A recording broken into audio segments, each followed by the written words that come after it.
Hello everybody, Tyranno here, and today we are taking a look at the Japanese Type 10 prototype tank, which I'm pretty sure has just been added into the dev server after it was released, because I'm pretty sure this was not here before, and this is coming in at rank 7, battle rating 10.3. And from the looks of it, it is basically just a Type 10, but with some disadvantages. So if we look at the gun, it's got the same ammunition as the Type 10, except it doesn't have access to the Type 10 APFS DS round, which has a penetration of 604mm at 500m. Instead, you'll have to rely on the JM33, which only has a penetration of 470mm. So a 434mm less penetration at 500m. And of course, you do have access to a Heat FS shell with 480mm penetration. And of course, you do have a very fast firing gun, so it's got a reload rate of 4 seconds, which is pretty damn good. And of course, it does have access to a gun stabilizer, and it's got a targeting speed of 18 degrees a second for the horizontal and 5.6 degrees a second for vertical aiming. And on top of that, you've got access to a 12.7mm machine gun, and you have got a coaxial 7.62mm machine gun. So obviously that's good for dealing with lightly armoured vehicles or unarmoured vehicles. Looking at the armour, at first it doesn't look all that good. So you've only got a 40mm lower plate here, which is a real weakness. And you've got this dozer blade, which will provide a tiny bit extra protection at that area. But of course, if you go into the X-ray mode, you can see there is composite armour for the upper hull and the mantlet turret area. So the upper hull has 50mm RHA, 440mm of composite armour, and then a further 120mm RHA.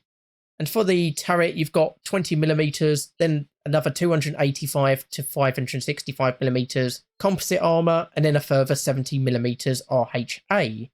And then for the actual mantlet itself, 20mm RHA, 145mm composite, and then another 20mm RHA.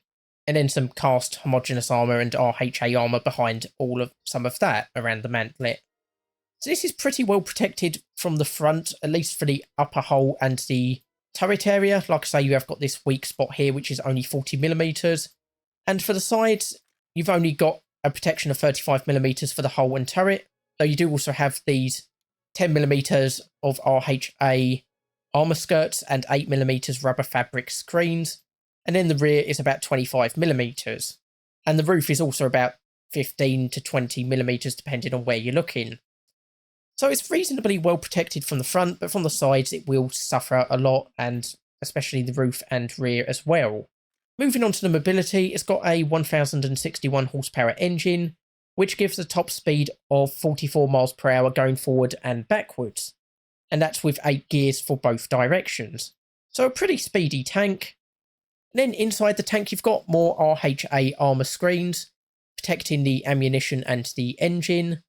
And you've got a crew of 3, so you've got your commander who can fire the main armament, a gunner who is obviously also manning the main gun in the turret as well, and you've got your driver at the front here, who's unfortunately next to a fuel tank, which is in the unprotected bit of the hull, or less protected bit of the hull. And here are your modifications. So it's got a laser warning system and laser rangefinder, got access to smoke grenades, and the commander and gunner both have access to thermal vision, while the driver has access to night vision. So all in all, this does look to be basically a Type 10, but with access to slightly worse ammunition. It is a bit easier to research, only 340,000 RP compared to 390,000 for the Type 10, and it's a bit cheaper to buy, so 465,000 Silver Lions versus 530,000 Silver Lions. And it has a slightly cheaper repair cost, 4,329 versus 4,403. So basically this is just a slightly inferior version of the Type 10, and unfortunately it does come in a bit of a funny place because, as you can see here, Japan doesn't have anything in the 10.0 to 11.0 battle rating range. So if you're coming up from rank 6, you're either going to go to the Type 10 and then have to bring in inferior vehicles, or you could go for the Type 16, Type 93, but then again when you move to the Type 10 you're going to have to bring them along to higher battle ratings they may not be suited for. Or you could go for the Type 90 and Type 10 regular tank, but then when you go for the Type 10 prototype later on, you're going to be bringing that to matches it probably isn't well suited to, and for which there are superior vehicles. So I am glad that this is coming in because, like I said earlier, I don't think this was on the dev server when it first came out. Japan was just getting a patrol boat, which was a bit insulting for a major nation to be getting basically just one not particularly great vehicle. So it is good they're getting the Type 10 prototype, and hopefully they will get some more vehicles in this battle rating range in the future. Anyway, just a quick video for today. Hopefully you've enjoyed it. Hopefully you'll join me for the next one. I've been Terreno, and I'll see you next time.